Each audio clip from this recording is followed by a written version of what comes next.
शूर्पणखा की कमी क्या है?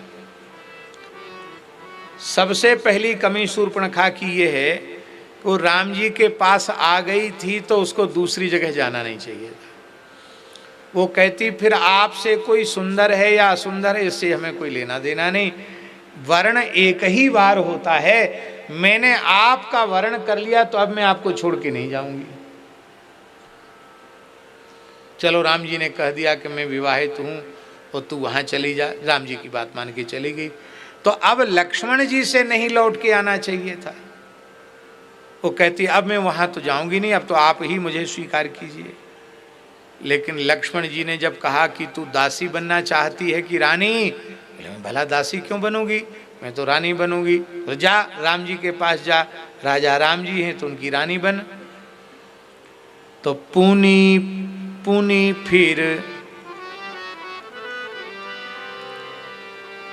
फिर राम निकट सो आई, प्रभु लक्ष्मण पहीं बहुरी पठाई। फिर राम जी के पास, राम जी ने कहा लक्ष्मण जी के पास जा, फिर लक्ष्मण जी के पास चलेगी।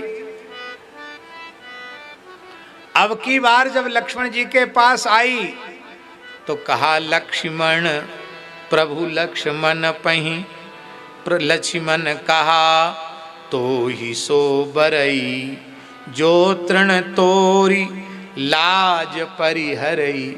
अरे तुझसे ब्याह तो वही करेगा जो लज्जा को तिनके के समान तोड़ के फेंक दे। मैं निर्लज्ज थोड़ी हूं जो तुझसे विवाह करूं। तब खिसियानी राम पह गई, खिसिया करके क्रोध पूर्वक राम जी के पास गई और रूप भयंकर प्रगटत भई, उसका असली चेहरा सामने आ गया और वो समझ गई। वो कहने लगी अरे इस स्त्री के कारण ही तुम हमारी दुर्दशा कर रहे हो। ये जो सुंदरी स्त्री जानकी जी के लिए, इसी के कारण कभी इधर हमारा नाटक कर तो तमाशा बना दिया हमारा, यहाँ से वहाँ भेज दो, वहाँ से वहाँ भेज दो। यही मूल में सारी समस्या की जड़ है। इसलिए आज मैं इसका भक्षण कर जाऊंगी। जानकी जी की ओर वह झपटी तो श्री लक्ष्मण जी ने कहा कि राम जी ने कहा कि अरे लक्ष्मण, इन असुरों से राक्षसों से इस प्रकार से हास परिहास नहीं करना चाहिए, ये ठीक नहीं है। इमाम विरूपाम असतीम अतिमत्ताम महेव महोदरीम राक्षसीम पुरुषव्याघ्र विरूपये तुमर्हसि। हे लक्ष्मण,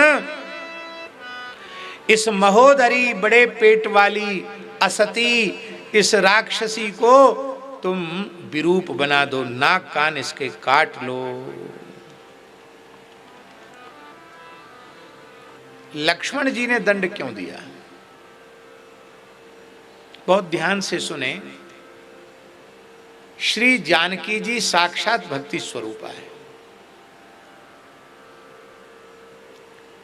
जानकी जी साक्षात भक्ति हैं।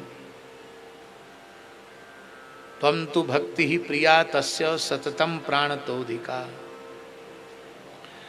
और भक्ति के संरक्षक, संपोषक, संवर्धक आचार्य हैं। और आचार्य कौन है? जीव जगत के परमाचार्य श्री शेष भगवान लक्ष्मण जी, वही आचार्य हैं।